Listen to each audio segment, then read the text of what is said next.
In this tutorial, we're going to take you from zero to hero in terms of Microsoft Exchange Online.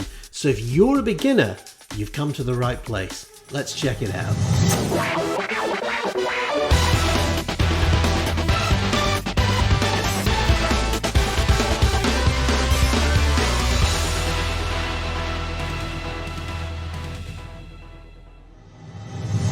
Hello everyone, nice to see you. Andy here, Microsoft MVP. Welcome to the channel, especially if this is your first visit. You know, starting a career in IT can be very daunting, and at first you might think, oh, I'm never gonna get there. But trust me, every day is experience, and the more experience that you have, the higher that ladder you're going to climb. And at the end of the day, like me, I've been in this business 26 years now.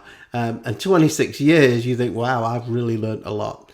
So in this week's session, I thought I would take you on a zero to hero journey in terms of Microsoft Exchange Online. Exactly what it is, how it works, and as always, what it can do for you. Now, if you've not subscribed to the channel, we love you to subscribe. So bump the subscribe button up there, ring that notification bell, and you'll be notified of new videos.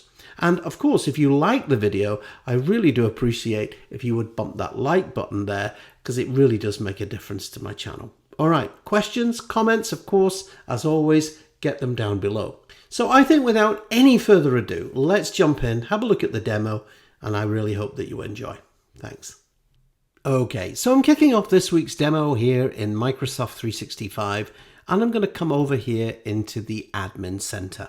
So I'm going to look at two admin centers today. I'm going to look at the Users Admin Center, and I'm also going to look at the Exchange Admin Center, or Portal as we call them. All right. Now, why do I need to use both admin centers? Well, one of the things that you'll notice about the Microsoft Exchange Online product is that it's part of Microsoft 365. And Microsoft 365, unfortunately, there is no one portal to rule them all. So some of the tasks you need to perform in one portal and some of the tasks you perform in other portals. But don't worry, you get used to it. All right. So here in Active Users, one of the things that you want to do, you'll notice here in the Exchange Mailbox. So this is the Exchange Admin Center here. And you can see I've got my Exchange Mailboxes here, but there's nowhere to create a new mailbox. You cannot create new mailboxes in Microsoft Exchange Online. You create them in the Microsoft 365 Admin Center, and you create or add a user. So that's what I'm going to do now. I'm going to go and add in a user. Now, I'm a huge Star Trek fan, as you all know. So I'm going to create a user here. I'm going to call this guy James Kirk. Okay. And Captain Kirk, of course, has a username of Kirk J. All right. So I'm just going to accept the password for Captain Kirk. I'm going to click next. And it says, okay, where do you want the account to be located? Now, this is where do you want his data to be located? Because, of course, there are data centers all across the world, there are regulations on where you want to store the user's data. So for this demo, I'm going to just store it in the default setting here in the United States. So the next thing I want to do is I want to go and add in a license for this user. And we have a number of different licenses here. Now, for the purpose of this demo, I'm going to use the E5 license because this just gives me everything. All right. Now, of course, depending on the license that you assign, you may get different features within your organization. But just for the purpose of this demo, I'm going to assign an E5 license. Now, if you're using or if you've got enhanced security requirements, or let's say, for example, you're using mobile device management, you'll want to also assign an enterprise mobility license here as well. And at the moment, I'm just going to add in app governance, and I'm also going to assign this user with a Windows 10 enterprise license. All right. Now you can create the user without a product license. And what this does, it just creates the user. The user could still log in, but they wouldn't have access to anything. But that's a good way of kind of preempting a user creation. Now I'm going to click on next, of course, and you can see here, do you want to send instructions to the user to download Microsoft 365? Again, we can do that if you want to. I can also add an admin roles for the user. So do I want him to be an administrator of any kind? Again, for the purpose of this demo, he's just a user. Okay. I can also come into the profile. I could put in a job title. So I could say that Captain Kirk is a salesperson. So I'm going to say the user's in New York, and I'm just going to click on next, and I can now finish adding this user. So the user is now created, and of course what this is also doing, of course, is also creating that mailbox, that all-important mailbox. Now, just to say, there's one thing that you can also do. You can also type in sales, FTE, so full-time employee. I can add a description for the template, and I can actually save this as a template. And that means that I can come back later and just copy this user and all of its attributes. That's a really useful feature. And if I scroll down, now you can see, sure enough, I've got a user here now called Captain Kirk.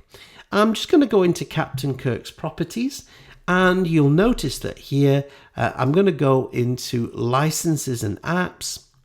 So it tells me that yes, Captain Kirk is licensed, everything's looking good, his account is active. You'll notice as well he now has a mailbox, and I can manage and edit some of those mailbox settings here as well. I'm going to come back to this in a moment. So now not only have I created a user, but I've also gone ahead and created Captain Kirk's mailbox here as well. So let's just have a quick look at what we have here in the Microsoft Exchange Admin Center. Well, first of all, here for managing mailboxes, you can see you can create and manage settings in Microsoft 365. Okay, but to add and delete mailboxes, you add and delete them in the Exchange you add and delete mailboxes in the User Admin Center in Microsoft 365. But managing them, you can manage them here in the Exchange Admin Center. I know it's a little bit confusing. So let's have a quick tour of what we can see. Well, first of all, we have recipients here. And you can see that we have a number of different types of recipients. And what this is these are what we call mailbox enabled users. And mailbox users means that we have a mailbox actually for this user in our system. You can also have groups as well. So you can have groups that have got mailboxes, and there's different types of groups here that you can use. For the purpose of this demo, we can have things like distribution lists, which are essentially just a contact list really, and also Microsoft 365 groups. Microsoft 365 groups are essentially fully collaborative groups. So not only do you get a shared mailbox, but you get a shared calendar, a shared SharePoint document library, and you get a SharePoint website, a team website as well, which is really cool. Other types of mailboxes, you can also create what we call resource mailboxes. And resource mailboxes are maybe for conference rooms or pieces of equipment that you might have. So it allows users to schedule conference rooms in their diaries. The other type of contact that we have, or other type of mail user that we have, is a contact. And sometimes this is referred to as a mail enabled user. And you can see you can add in a mail user. So there's two types of contact here. So a contact is a mail contact, And mail means that it can be somebody you just put in an external email address. So bob@microsoft.com, for example. And that just comes in as a contact. And everybody can see contacts. So whereas, however, this is where you're adding a mail-enabled user. So in essence, what you're doing here is you're creating an internal user, but the user has an external email address. Okay, so rather than it's an internal user here, but they have an external email address. You might use that for things like guest accounts. So if, for example, if you've got collaborators and users that work with other companies, suppliers, and so on, you might want to use those. At any point, by the way, in any of these portals, you'll notice that you can export a list of contacts, a list of users, a list of groups out. So the next thing then, these are your mail flow rules. So mail flow is you can control the different methods of how mail flows in and out of your organization. So you can set up, for example, rules. And I'm sure you've maybe, if you've used Microsoft Outlook, you know you can set up Outlook, you can set up inbox rules in Outlook that basically say, hey, you know, if I receive an email from the tax office, then forward it to accounts. Yes? And this is the same thing. You can do exactly the same here. You can create different rules, and the only difference is it affects everybody. The other things that you've got here, you can also set up your connectors. So this is who am I going to accept mail from. So for example, if you've got business partners, let's say you've got a group of companies, you can set up different mail flow rules. You can also set connectors here between different types of email systems. So for example, if you've got Exchange on premises, for example. And of course, you can set alerts and alert policies. So if something's not working right, you can be notified on exactly how it would work. Message Trace is a testing tool. So you can start a trace between a user or a group, and there are different queries that you can send. So for example, you know, you're trying to send a message from our London office to our New York office, and the trace will let me see not necessarily the content of the message, but it will show me how many messages, where that message was going to and from, the title of the message, but not the content. The other thing that we've also got here is roles. Now, just like Microsoft 365, Exchange is a service, and it also has its own admin roles. For the purpose of this demo, I'm not going to cover this, but if you do want to understand admin roles, check out one of my other videos, and I'll put a link in the description on exactly what those are. Here we also have the migration tool. So the migration tool allows you to migrate in and out of Microsoft Exchange. And this is all done through what we call a migration batch. And you've got this nice little kind of metro line system.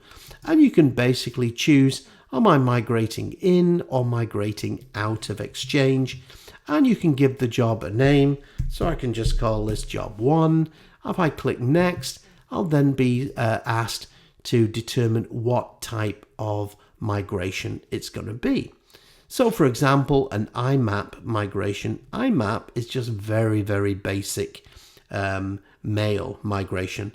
IMAP doesn't migrate anything like calendars or contacts, and it's usually used for a non-exchange migration. So if you've got let's say, an old email system on premises, let's say Novell or I don't know, some other third-party brand, you can just migrate mailboxes across. But of course, you can also migrate from Google. You can do a cross-tenant. So if you've got a number of different tenants in your organization, you can do that. cutover and staged migration, these are where you've got Microsoft Exchange Server on premises, and essentially you're migrating to the cloud. And once you've migrated, you're basically going to unplug that Exchange Server on premises. A remote move migration is sometimes referred to as a hybrid migration. So hybrid is typically where you have an Exchange server on premises that's configured as a gateway server. So basically it makes the Exchange server on premises think that Exchange Online is just an extension of the same network. So it essentially sees Exchange Online as an additional server on your network. This is a fantastic method if you've got hundreds or thousands of large mailboxes that you need to migrate over a period of time, and it allows for coexistence. I actually recently did a session on this, so again, I'll pop the link in the description below. So that is just a little bit about the different migration tools. So next down here, you can see that we've got mobile device access. So if you've got users who are using mobile devices, this is where you'll get details on those here. Now, typically mobile devices are pushed out in Microsoft 365 via the use of Endpoint Manager. So if you're using Endpoint Manager, you're really going to get the best experience there. What else have we got? Well, you've got various reports, of course, that you can pull off. And we have a number of different reports, so things like mail flow. So who are your heaviest users? Who's sending most mail out? Are there any issues? Are there any mailboxes exceeding, for example, sending and receiving limits? We'll take a look at that in a moment. So, like I said, you've got the reporting here, you've got insights onto usage and so on. We've got the organization tab, so you could share your calendars between yourselves and, let's say, a sister company or something like that. Public folders are really legacy technology. I'm not going to focus on this today, all right? And then, of course, at the bottom here, you've got settings. Now, you'll notice here that we've got two admin centers at the moment. We're currently in the Microsoft Exchange Admin Center. This is the new admin center in Microsoft 365. But we also have a classic admin center, which has been migrating to this new center. So typically what we'll find here is those other features. These are all the features in the classic admin center, and you can see it showing you that these have been migrated, but some things haven't been migrated yet. So there you have it, quick tour of the Exchange Admin Center. Now what I want to do is have a look at those mailbox properties and understand exactly how they work. All right, so I'm going to come into my user here, into my user's mailbox, which of course is Captain Kirk. And you can see here, we've got Captain Kirk's mailbox. You've got some options. Do you want to hide the mailbox? So if you're, obviously, you know, when you're in an organization and you'll have a what we call a GAL, a global address list. So if you want to hide this mailbox from the global address list, you can do that. And then other staff members won't be able to see this mailbox. You can also forward this mailbox to another user. You can also set up something called send on behalf of. So, for example, Miss Moneypenny, of course, is the secretary to M in James Bond. So Miss Moneypenny can send on behalf of this particular user or your assistant or whoever it might be. So that allows you to set this up here. Then we have a number of tabs here at the top. So in the general tab, just general information about our user. You can manage the contact information about the user here. And this kind of integrates into Microsoft 365. And you can see that those attributes that we configured earlier have come in here. Okay. Do you want to hide from the global address list? Just managed that a moment ago. So you can hide it from the global address list if you want to. And here you can see the mailbox usage. So again, depending on your subscription, you'll get a certain amount of mailbox storage. And again, it also shows me the last time the user logged on, which is quite useful actually. Also, you can manage the user's email and app settings and also the user's mobile settings here as well. Clicking onto the Organization tab, you can see, again, you get the same organization information. Again, that's just filtering through from Microsoft 365. Delegation. Now, delegation is really important, especially in a larger organization. So typically we have three settings: send as, send on behalf of, and read and manage or full access. Okay? So if you do send as and you have an assistant, then the assistant will essentially be able to send mail as you. They will, when the message is received by the recipient, it will look like it's being sent from you. Okay? Send on behalf of, well, this is where I can add in a secretary, and if he or she sends that message, the recipient will see it coming from Miss Moneypenny for James Bond or M. Yes, you get the idea. So that's what send on behalf of means. Of course, if you want to give access, full access to another user, you can do that as well here. The mailbox settings itself, here you can manage the message size restrictions. Now, by default, all inbound and outbound mailboxes have a limit of 35 megabytes, but actually you can increase that up to 150 megabytes. Okay? So just to say, by default, it's set to approximately 35, but you can increase that here for up to 150 megabytes. Okay. Again, if you want to set up forwarding, so maybe this user's on vacation, they've gone on holiday. Do I want to forward this mailbox to a different user? Again, really simple. Yes, I do. And I can just put the forwarder's email address in there, and that any mail will be forwarded there. You can also choose to keep a copy of the message, the forwarded mail, in the mailbox as well. And again, you've got other things here. So if you've got a retention policy, now again, I've covered this in a recent video, and I'm going to include the links in the description below. So check out that, and it will talk about retention policies and how they work. In the others here, again, some of these are coming in from the Exchange Classic portal.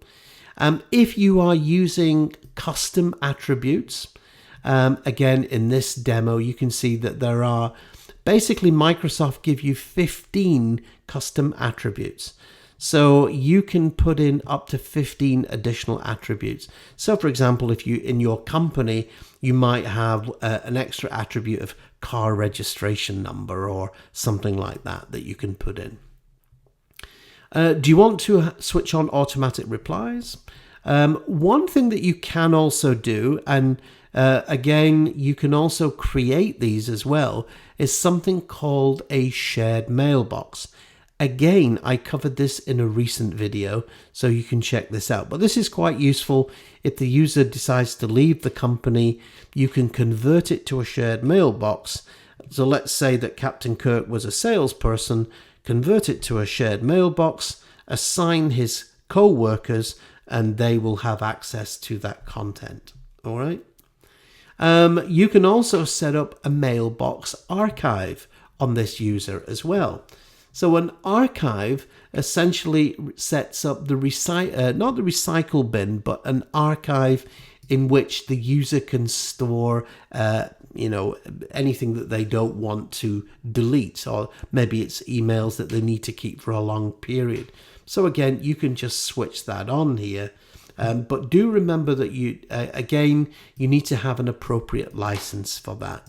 Again, this is available on an E3, E5, and Business Premium, and so on. Mail tip. So when the user signs in, you can switch on a mail tip. So you can put in a little message, and this will appear at the top of Microsoft Outlook, just saying, hey, welcome to Microsoft Outlook. If you've got any problems, call our support desk 5555. Okay. Again, recover deleted items. So one of the cool things that we have is any deleted items that's in the user's mailbox or recycle bin, that you can select those for up to 30 days back. The other thing that you can also do is litigation hold. So what this does is once you switch litigation hold on, all email continues to flow in the mailbox. You can choose how many days you want it to be on hold for.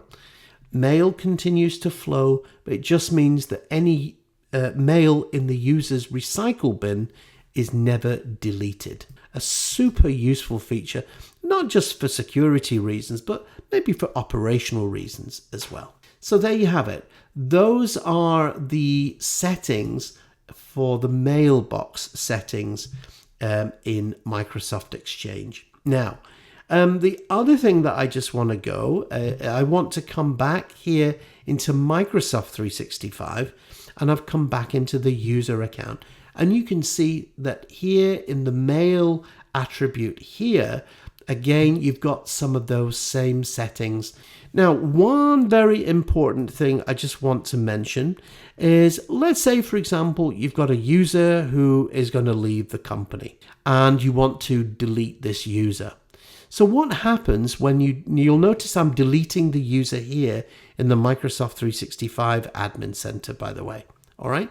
So I have a number of options.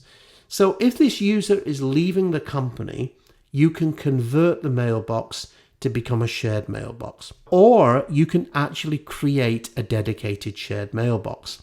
So if I wanted to delete this user and I'm not converting her to a shared mailbox, again, I simply select the user here, and I'm just going to go up here and delete this user account.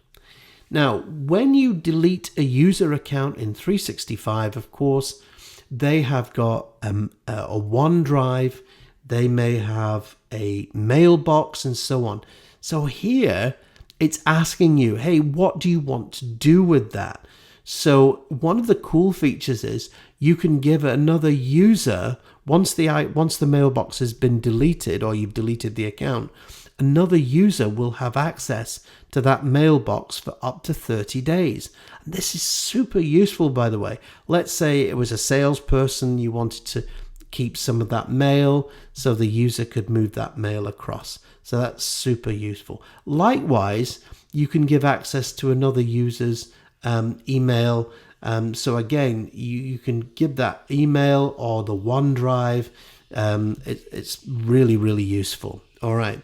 So again, when you're really happy that you're absolutely sure that you want to delete that user, I simply go and delete here. And of course, this will now delete that user's OneDrive, the user's mailbox, and everything. Now, what happens is it goes into that recycle bin system. So this takes a few moments. It deletes the user account and it takes back that user's license as well. All right, so there we go. The user's license has been brought back. So I click on close. And of course, you might now go, oh my goodness, I didn't actually mean to delete that user. So what we can simply do is go back in here, and you can see here that I've got Patty's account, and I can simply now restore Patty's account, and everything that she had and was is now restored back, and that will stay there for up to 30 days. All right. So it just takes a moment and everything is back. And again, you can send that password just to the admin, and I can then notify Patty that everything's good. All right. So just remember, you create and delete users in Microsoft 365 You manage all of the Mailbox attributes and properties in the Exchange Online. So there you have it. Now you're a little bit wiser about Microsoft Exchange Online. Do remember, practice makes perfect. So if you've not signed up for a free subscription, check out Microsoft365.com. You can sign up there and you can at least try the product out. And that is the best way to learn. Learn.microsoft.com is the definitive repository for all Microsoft training materials for not just Microsoft 365, but of course Microsoft Exchange and all those other products as well. Okay, so that's it for this week. Thanks so much for your time. Comments, questions, get them down below. If you like the video, please bump the like button. It does make a difference to my channel. And if you've not subscribed, hey, well, bump that subscribe button. Come on board and join our great community. All right, thanks so much. I'll see you next time around. Take care.